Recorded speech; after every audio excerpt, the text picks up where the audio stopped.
everyone, this is Liz. Welcome to the boundaries class. The boundaries, okay? We're going to talk about boundaries today.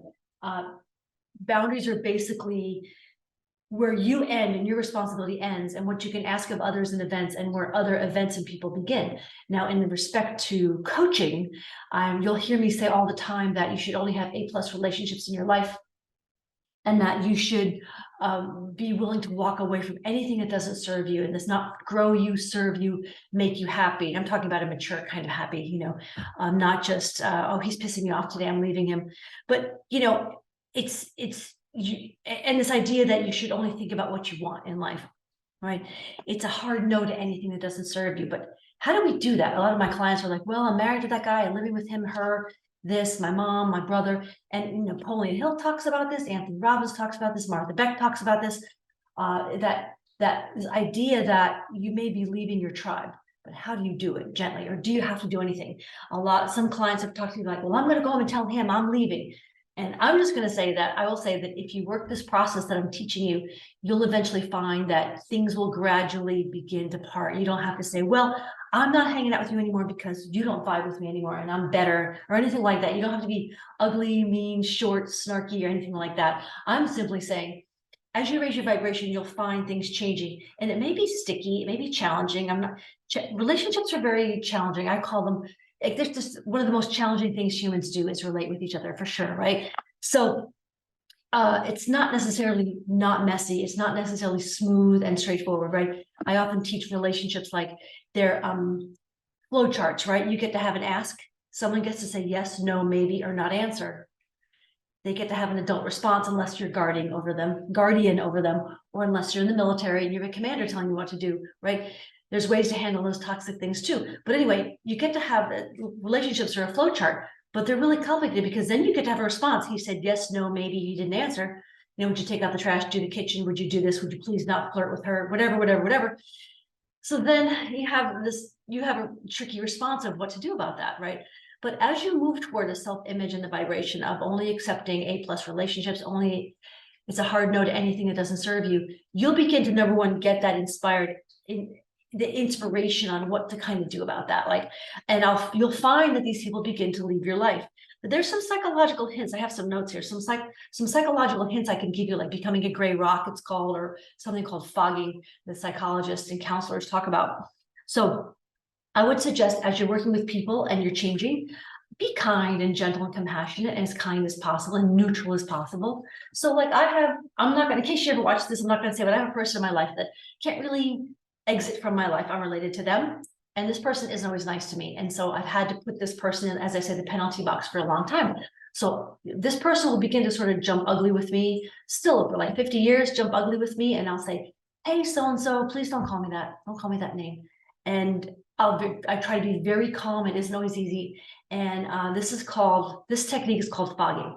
So I'm going to talk about the drama triangle and the drama cycle in just a minute, but this technique is called fogging. So let's say someone's jumping ugly with you, like, you never do this, you do this, I hate this, you did this, who do you think you are? That crab in the bucket, the whack-a-mole thing we talk about. Especially Napoleon Hill talks about whenever you begin to change, a lot of the people around you sense the change in the force and they don't like it.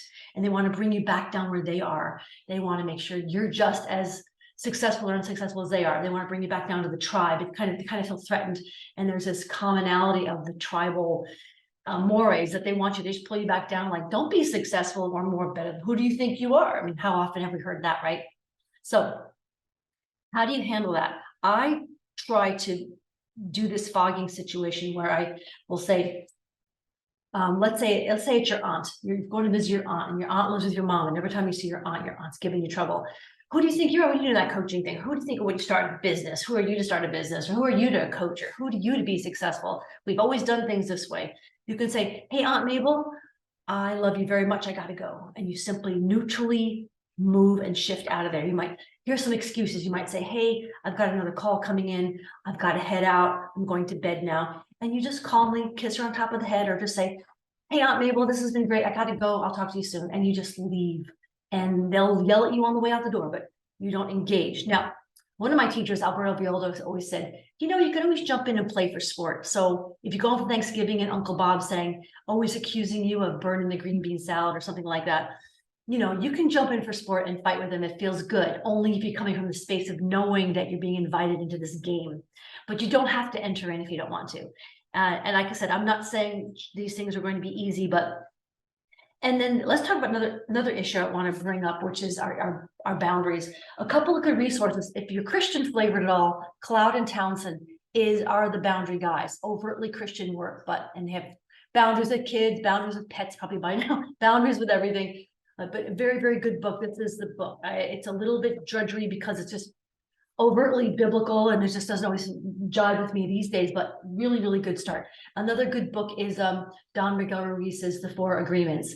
It's secular. You can listen to on YouTube. You can listen to Audible. I've given away all my copies of it, but if you follow that book, you'll have very good boundaries. So the only thing that you can be in charge of is someone you have guardianship over or you're commanding, right? Someone under 18 or something like that you have guardianship over or parenting over, or someone you're commanding, right? Maybe a boss at some level, maybe. And you can control what comes out of your mouth, what you say. You can control your attitude, what you think and do, your thoughts, beliefs, attitude, and what you put on your body, unless you're in the military, right? Or you have a particular uniform at work. And you can put what you put in your mouth, what you eat. That's it, folks. You cannot tell another human being, another grown adult what to do. You just can't. I would just give it up. Again, everybody gets to have an ask. You've got that boyfriend, the girlfriend, you can ask them to take out the trash. They get to say yes or no, maybe, or don't even answer. But you don't get to control, and you don't get to do the shoulds and oughts to anybody else.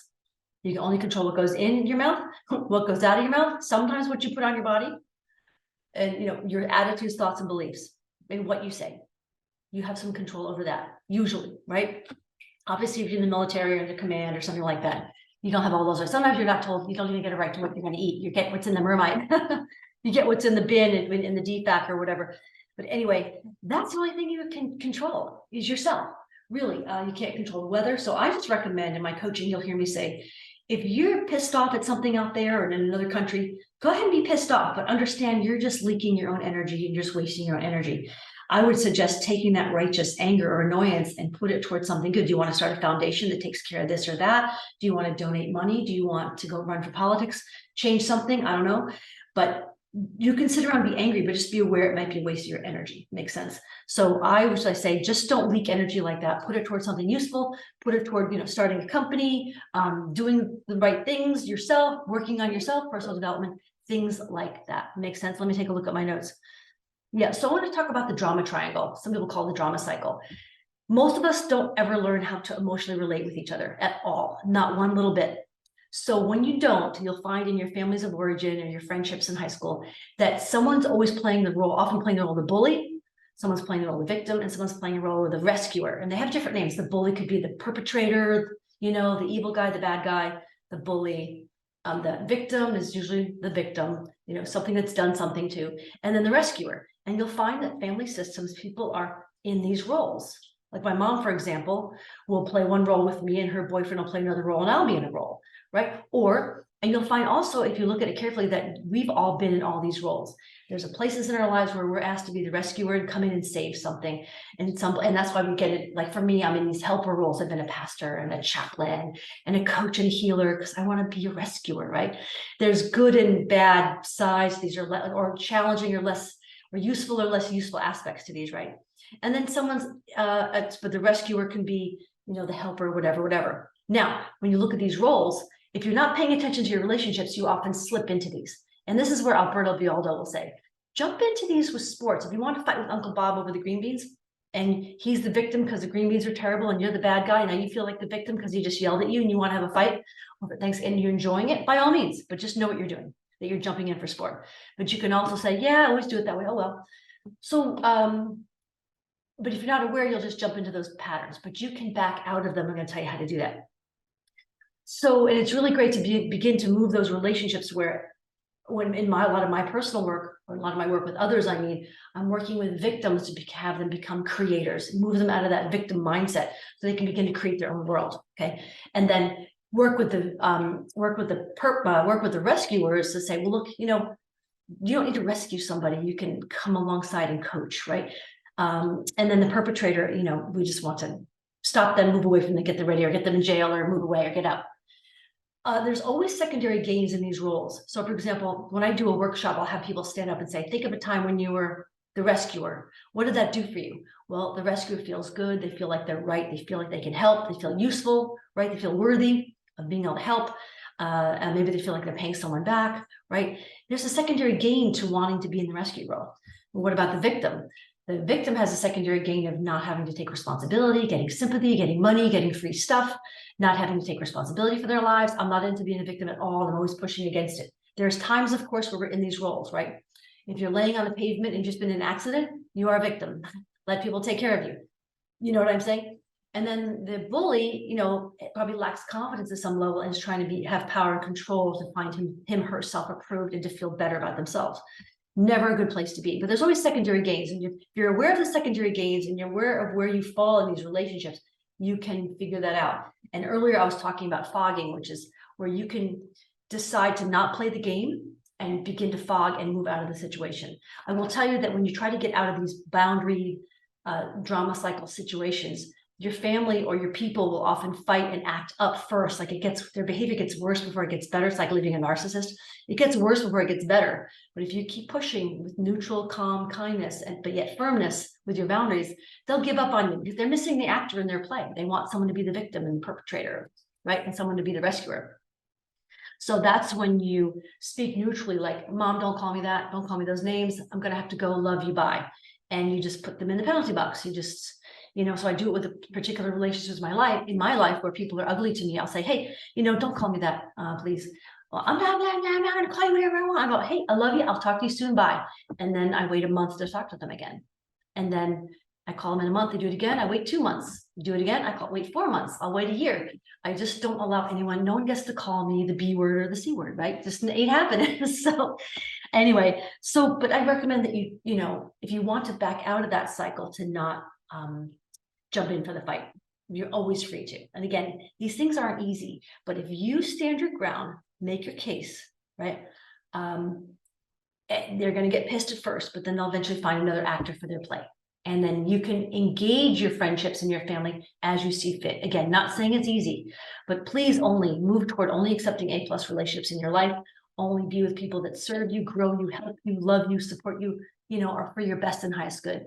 And, you know, Napoleon Hill talks about this too, that if you have a goal of a business or something you want to do, please only share it with people that will support you and want your highest good. A lot of times our families and our close friends will ridicule us and make fun of us and kind of dash our dreams. And Arash Vasugi calls them dream stealers. So if you have any dream stealers in your life, definitely, you don't have to share it. You can get the information you might need from them, but please don't just share your dreams with them. Anyway, this is enough about boundaries, but you'll hear me, if you're coaching with me, talking about lots and lots of boundaries. It's super, super important. Again, not always easy. Sometimes it's tricky, but you can get out of that drama cycle if you want. Anyway, take care and love you. Bye.